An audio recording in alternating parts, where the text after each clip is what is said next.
Berawal dari perintah lisan Bapak Kapolri dan juga Bapak Kapolda Jawa Barat bahwa seluruh jajaran agar melaksanakan penanganan terhadap tindak pidana perdagangan orang.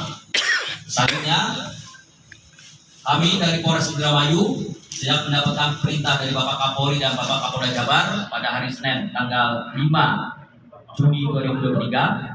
Selanjutnya kami langsung membentuk Satuan Tugas Tindak Pidana Perdagangan Orang yang tujuannya adalah untuk melakukan penanganan tindak pidana perdagangan orang yang terjadi di wilayah hukum Polres Indramayu.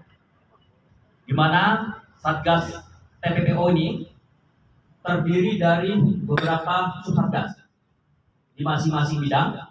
Misalkan Subsatgas Pencegahan, Subsatgas Intelijen, dan juga salah satunya adalah Subsatgas Penegakan Hukum.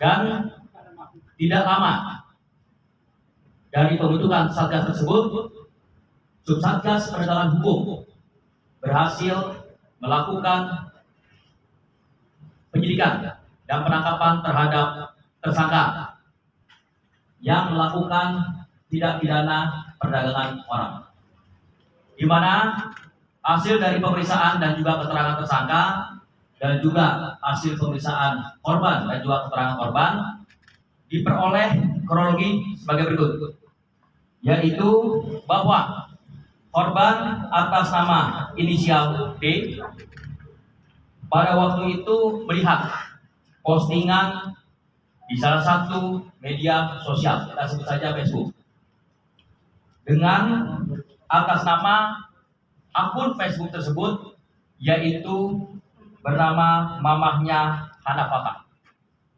yang dimiliki oleh tersangka dengan inisial DS. Di mana di dalam media sosial tersebut DS mengaku sebagai sponsor dan menawarkan lowongan pekerjaan sebagai pekerja migran Indonesia dengan negara tujuan adalah Uni Emirat Arab, di mana tersangka menjanjikan bahwa korban akan mendapatkan gaji sebesar 5 juta rupiah per bulannya. Selanjutnya, korban merasa tertarik. Akhirnya, korban mendaftarkan diri dan juga menempuh prosedur-prosedur, yaitu melakukan medical check up dan juga melakukan pengurusan paspor. Setelah dari hasil pemeriksaan medical check up dinyatakan sehat, korban lalu diberikan uang sebesar 3 juta dari tersangka DS secara bertahap. Dan selanjutnya korban berangkat ke Jakarta, di mana di Jakarta itu ada suatu tempat perusahaan, ya, yang diduga sebagai tempat penampungan, di mana di situ korban bertemu dengan beberapa orang CPNI, ya, atau PMI, dan juga karyawan-karyawan dari perusahaan dengan inisial PT E. Sekitar tanggal akhir-akhir bulan Januari, akhirnya korban berangkat menuju ke Dubai sebagai pekerja migran ilegal, pekerja migran Indonesia. Dan selanjutnya korban bekerja di beberapa tempat. Jadi yang pertama, korban bekerja di Abu Dhabi karena pada saat itu merasa tidak cocok, ya, akhirnya dikembalikan kepada agensinya. Selanjutnya bekerja lagi yang kedua, merasa tidak cocok juga, dikembalikan lagi kepada agensinya. Dan selanjutnya yang ketiga, bekerja lagi di Abu Dhabi dan juga merasa tidak cocok. Namun pada saat itu dia mencoba untuk mencari majikan yang baru di daerah Dubai, sementara paspornya masih dipegang oleh agensi. Berdasarkan keterangan dari korban, pada majikan yang keempat di Dubai, korban beberapa kali pernah mendapatkan perlakuan semena-mena, dan bahkan korban juga pernah mengalami kecelakaan pada saat bekerja. Selanjutnya, korban melaporkan diri kepada kantor kepolisian terdekat, dan selanjutnya kantor kepolisian terdekat di Dubai membawa korban ke rumah sakit. Dan setibanya di rumah sakit, korban lalu ke kantor KBRI, dan selanjutnya korban pulang ke negara Indonesia dengan biaya sendiri. Dari hasil keterangan korban bahwa korban dipekerjakan di negara Uni Emirat Arab tersebut sebagai pembantu rumah tangga. Namun gaji yang diberikan atau gaji yang diterima ini tidak sesuai dengan yang dijanjikan oleh saudari DS, yaitu di mana saudari DS menjanjikan bahwa gaji yang akan diterima sebesar 5 juta rupiah.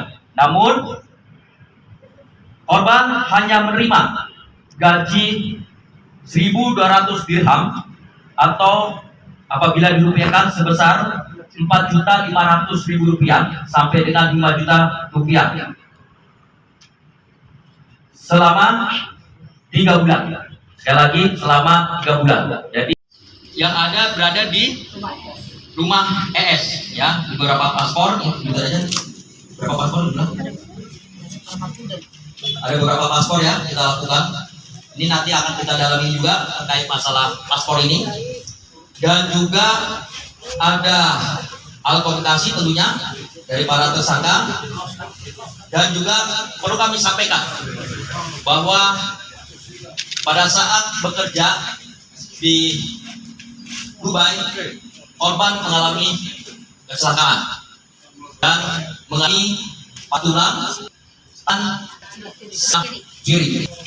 Di mana hasil pemeriksaan ronsen diketahui hasil pemeriksaan ronsennya ini ya. Ini terjadi patah tulang ya.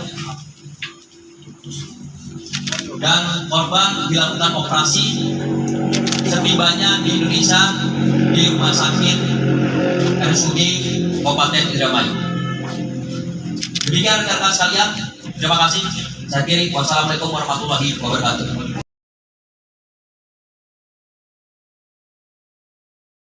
Bahwa 3 juta tersebut diberikan untuk keperluan-keperluan sebelum berangkat bagi si korban. Dengan kronologi tersebut, maka kita tetapkan para tersangka sebagai pelaku tindak pidana perdagangan orang dengan pasal yang disangkakan, yaitu pasal 4 Undang-Undang RI nomor 21 tahun 2007 tentang pemberantasan tindak pidana perdagangan orang, dan atau pasal 81 Undang-Undang RI nomor 18 tahun 2017 tentang perlindungan pekerja migran Indonesia. dengan ancaman hukuman yaitu pidana penjara paling singkat 3 tahun dan paling lama 15 tahun penjara. Dan bagi orang persorangan yang melaksanakan penempatan PKI sebagaimana dimaksud dalam pasal 69, maka dipidana dengan pidana penjara paling lama 10 tahun penjara. Selanjutnya rekan-rekan sekalian, perkara ini terus kami kembangkan ya, karena sampai saat ini kami akan melakukan proses penyidikan dan juga melakukan penyelidikan tentang keterlibatan dari beberapa orang, terutama yang berada di luar dari daerah Kabupaten Indramayu, terutama terkait masalah tempat penampungannya. Demikian yang bisa saya sampaikan, dan barang bukti yang berhasil kami lakukan penyitaan adalah bantu Bu ya, bapak yang lain ya. Dan kita supaya semuanya jujur, ya, semuanya jujur, semuanya berikan keterangan yang benar, ya. Kita minta seperti itu, ya. Oke baik, terima kasih. Ya, linggu.